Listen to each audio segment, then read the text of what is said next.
Bonsoir et bienvenue dans Culturel, je suis ravie de vous retrouver, j'espère que vous profitez de vos vacances ou peut-être de ce long week-end qui arrive. Nous, on va partir direction la Polynésie française et pour ça, il suffira d'aller à Changer dans quelques instants. On parlera aussi de Baroquez-vous, vous vous souvenez de la compagnie de danse L'Éventail.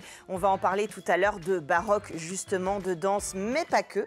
On ira direction le FIA après pour une nouvelle exposition, enfin il y en a plusieurs, mais notamment sur l'art aborigène. Ça sera à découvrir jusqu'en janvier au Mans. Et puis, on finira en Irlande et autres balles folk avec la 10e édition déjà de Coup de Parquet. C'est tout de suite avec nos invités dans Culturel.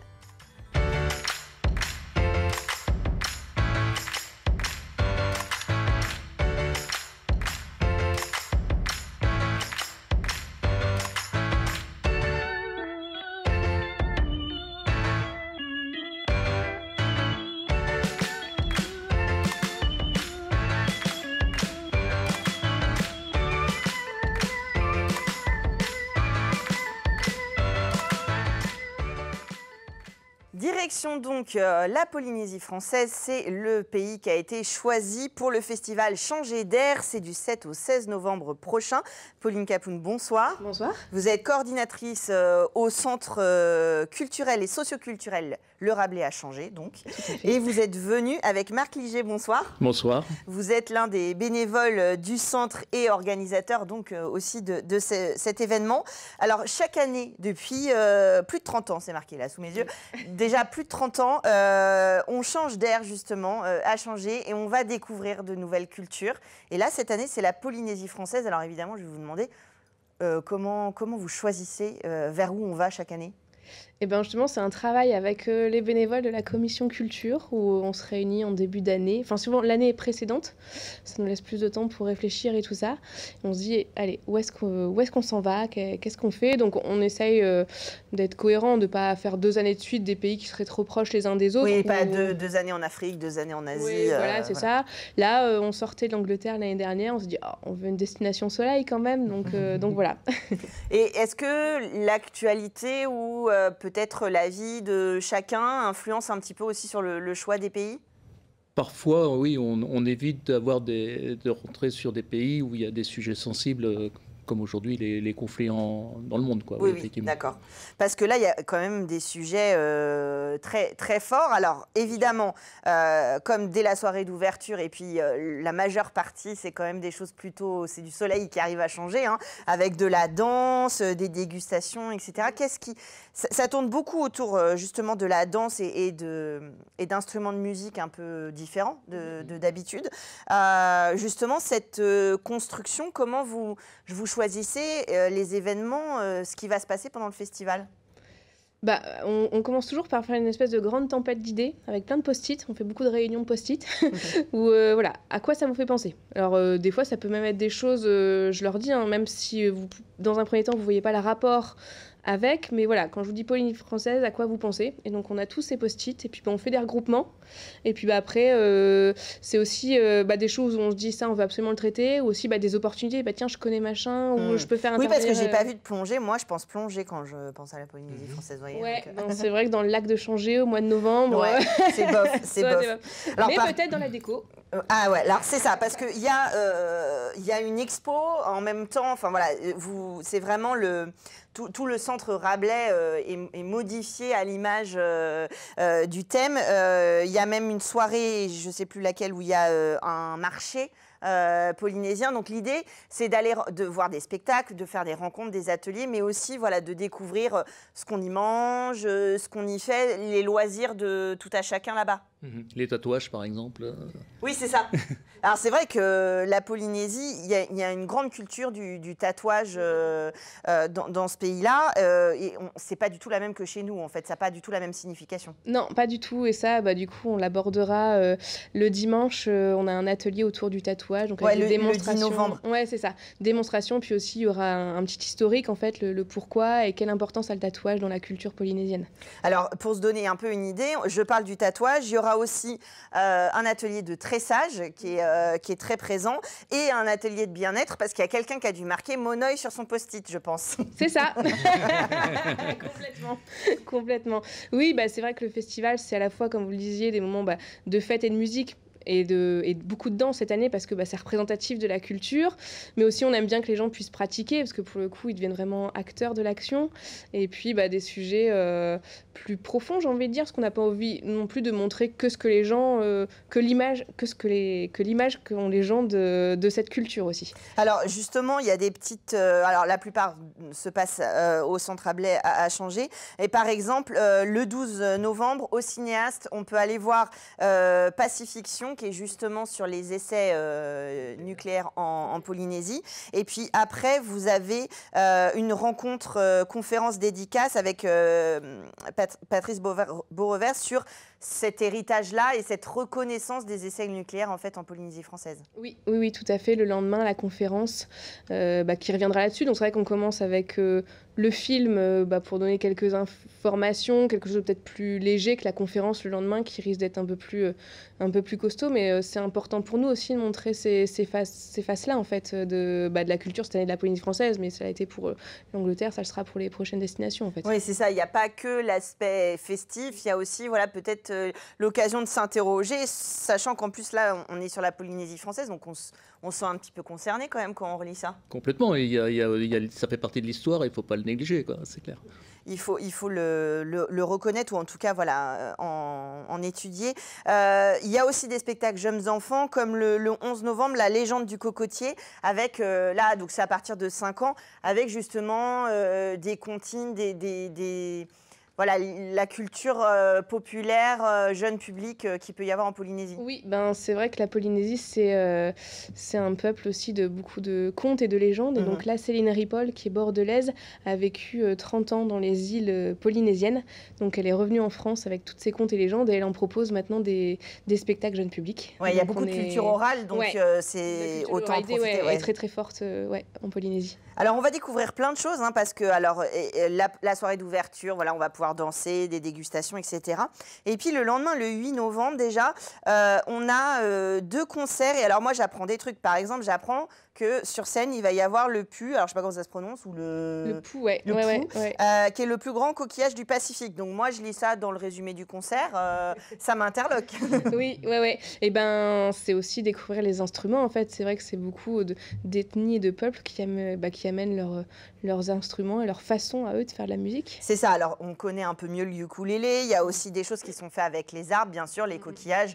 Et tout ça, c'est très festif. Et puis, il y a des sonorités aussi avec, par exemple, là, vous avez un groupe qui s'appelle Temana et qui veut dire le pouvoir. C'est vrai qu'on va aussi apprendre peut-être quelques mots. Il n'y a pas d'atelier de langue pas cette année. Pas cette année. Mais j'imagine que quand on travaille sur un festival comme ça pendant plus d'1 an, on commence à s'imprégner un petit peu de quelques mots, de quelques vocabulaires. Oui, on a fréquenté un peu l'association qui est au Mans, qui est Fetiapao no Tahiti à Sargé, et effectivement, qui nous ont appris quelques mots.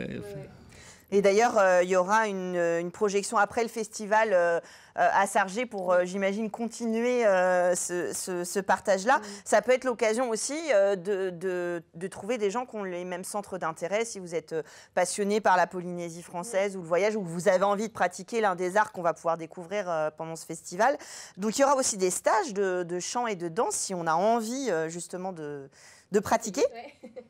Et puis le lendemain, c'est ça, oui, le 9, non, là, le soir, il y a de la danse tahitienne, une grande soirée. Alors là, j'ai vu qu'il y avait ces soirées Ori Tahiti, il y a plus de 40 personnes et ça va de 6 à 70 ans. Oui, c'est ça. C'est vrai qu'en fait, donc, en première partie, il y aura le retour du stage de chant et du stage de danse. Ça, et en deuxième partie, du coup, l'association Fetiapao no Tahiti nous fait une représentation de danse. Et c'est vrai que nous, ce qu'on a bien senti au fur et à mesure des réunions avec eux, c'est que là-bas, en fait, tout se fait en famille. En fait, il n'y a pas de catégorie. Tout le monde danse ensemble. Et c'est vrai que la danse fait vraiment partie de la culture locale. Il y a justement dans le mélange des familles, etc., il y a aussi des activités et des lectures jeunes publics. Oui, oui, bah c'est emprunt aussi ce que j'ai tout à l'heure des contes et des légendes locales. Donc c'est vrai que là, les 5 les 5 bibliothèques du territoire ont joué le jeu et proposent des animations, des lectures ouais, autour de ces contes et légendes. Et il y aura un cinéma goûté au cinéaste, La Tortue Rouge, avec une histoire d'une tortue qui empêche un enfant de repartir d'une île. Oui, oui, tout à fait. Bah, c'est vrai qu'on ne le fait pas toujours, mais cette année, l'occasion s'est proposée à nous avec les cinéastes. Donc, c'est bah, pourquoi pas avoir un cinéma pour les enfants. C'est vrai que c'est rare sur le festival d'avoir du cinéma pour les enfants, mais là, ça s'y prêtait bien. Oui, puis avoir du regard aussi sur la faune et la flore, c'est important parce que ça fait partie de la découverte, évidemment. On aura aussi un film au Royal, là, sur le témoignage de Tana. Alors, c'est une histoire vraie qui a été racontée, et là, c'est le film. Mais je crois qu'à la base, c'est un récit d'une jeune fille qui a décidé de ne pas faire le mariage qui lui était attribué, entre guillemets, et qui est partie avec l'élu de son cœur. Ouais, là, c'est un peu le... On a voulu mettre en avant aussi tout le côté ethnique et population qui se trouve dans ces îles, en fait, qui vivent encore un peu en tribu à l'écart. Alors, évidemment, ça a modifié. Justement, c'est une des personnes, une des situations qui ont fait modifier la législation sur ces choses-là. Alors, il existe encore des choses un peu traditionnelles qui peuvent poser question, mais évidemment, tout ça, ça évolue aussi au fil du temps, quoi. La musique aussi, vous avez le CPFI, donc le Centre du patrimoine de facture instrumentale du Mans, qui va venir faire découvrir des instruments de Polynésie, j'imagine. Ça, à la bibliothèque de Changé. Alors ça, c'est une action qui a déjà commencé au mois d'octobre, et qui sont venus avec ce qu'on appelle la malle de voyage dans les 5 écoles du territoire. Et en fait, là, on a proposé cette version malle de voyage pour le grand public, en fait, parce qu'on a vu les CP et les CE1, là, mais on ne peut pas faire toutes les classes de toutes les écoles. Donc là, à la bibliothèque de Changé, oui, le mercredi 13 aussi, avec, ils viennent avec leurs instruments, les enfants pourront tester autour d'une petite histoire. Voilà, mise en scène. Et puis, il y a plusieurs soirées où on peut déguster ou profiter d'un repas. On a vraiment tous les sens qui sont éveillés pendant ce festival. Oui, bah ça, c'est vrai que c'est la partie un peu bénévole aussi. Un peu conviviale aussi. On passe en cuisine. Oui. Oui, voilà, moi je ne vais pas en faire partie, mais effectivement, il va y avoir des bénévoles qui vont faire... c'est un stage, non, c'est... Alors, il y a un stage de cuisine et il y a aussi, on est encadré par Jean-Marie Barbotin, du coup, chef Manceau, qui vient accompagner, nous, les bénévoles, à cuisiner des choses locales pour que les gens puissent y goûter. Et ça passe aussi par ça, aussi, la culture locale, quoi. Cet échange-là, c'est vrai que ça permet aussi de passer des moments un peu plus longs, plus conviviaux, plus, un peu en off, autour de festivals et de discuter des différents sujets. Des activités manuelles. Alors, qu'est-ce qu'on a oublié? Les concerts, l'exposition. Je pense qu'on a fait... Le banquet final, peut-être. Alors, le banquet final, le repas de clôture du festival. Donc ça, ce sera le 16 novembre. Oui, tout à fait. On retrouve le banquet. Là, on se retrouve tous, effectivement, où là, c'est la fête. On se retrouve vraiment dans la convivialité. C'est très sympathique, autant pour les gens qui viennent que pour les bénévoles, bien évidemment. Oui, c'est ça. Alors, après, justement, les ateliers, les spectacles, les restitutions, on n'est pas obligé d'avoir participé à tout pour venir. Évidemment, on peut picorer aussi. Non, mais c'est important de le dire, parce que des fois, les gens, ils se disent « Ah bah oui, mais j'ai pas été... voilà. On peut aller en ouverture ou en clôture sans aller à l'un ou à l'autre ou à tout le long du festival. Donc ça, c'est le 16 novembre et ça permet de revenir. Là, il y a un repas justement qui est partagé. Il y a un repas vraiment en mode banquet à table où les bénévoles, du coup, en fait, cuisinent le repas la veille avec Jean-Marie Barbotin et ils viennent servir à table. Et il y a de l'animation. Là, il y aura une démonstration de haka. Il y aura un groupe, le Souffle Maui. On fait un petit quiz aussi pour tester, savoir si les gens ont été assidus au festival.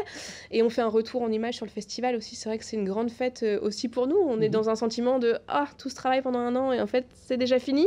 Et en même temps on est super heureux. C'est des belles aventures. Et puis après il y aura de la musique, il y aura de la joie à partager. Je pense que vu la thématique, le pays s'y prête aussi parce que ça a l'air festif quand même s'il y a des sujets plus graves à traiter et c'est important. Mais c'est vrai que c'est un mode d'expression aussi parce qu'on parle des tatouages, on parle des instruments de musique, des costumes, de la danse. C'est aussi un moyen d'expression. C'est pas seulement du folklore. Ah oui, non, c'est vraiment... c'est vraiment à l'image en fait de la culture locale en fait. Et là, vous avez parlé de l'association qui est partenaire avec vous. Est-ce que vous avez déjà repéré, rencontré des gens de Polynésie française qui ont voulu s'investir particulièrement? Est-ce qu'au Mans, il y a une communauté particulière? Oui, au Mans et en Sarthe en fait, avec le deuxième RIMA en fait sur Champagné, on sait qu'il y a beaucoup de Polynésiens qui y sont. Et du coup, oui, on va les voir, on va leur déposer les plaquettes aussi en disant bah, venez, on met votre culture à l'honneur. Et au sein de l'association aussi, en fait, des personnes qui sont super contentes en fait. Oui, c'est l'occasion aussi peut-être de mieux comprendre les gens qui sont avec nous, qui vivent avec nous et qui sont français mais qui ont aussi d'autres cultures à partager. Un petit bout de la France à l'autre bout du monde et on est content du coup de les mettre à l'honneur et de parler d'eux. C'est un beau projet donc du 7 au 16 novembre prochain. On ne peut pas spoiler le pays de l'année prochaine. Ah non. non. J'aurais essayé. Il faut venir au banquet final où on fait un petit jeu. D'accord. Et où celui qui trouve le pays l'année prochaine vient gratuitement au banquet l'année prochaine. Ah, donc voilà, une raison de plus pour réserver son 16 novembre. En tout cas, voilà, pendant une dizaine de jours au centre Rabelais à Changer, vous allez retrouver la Polynésie française et un petit peu partout en Sarthe. Merci à tous les deux d'être venus nous présenter ce joli festival. Et puis nous, on va parler de baroque tout de suite dans Culturel.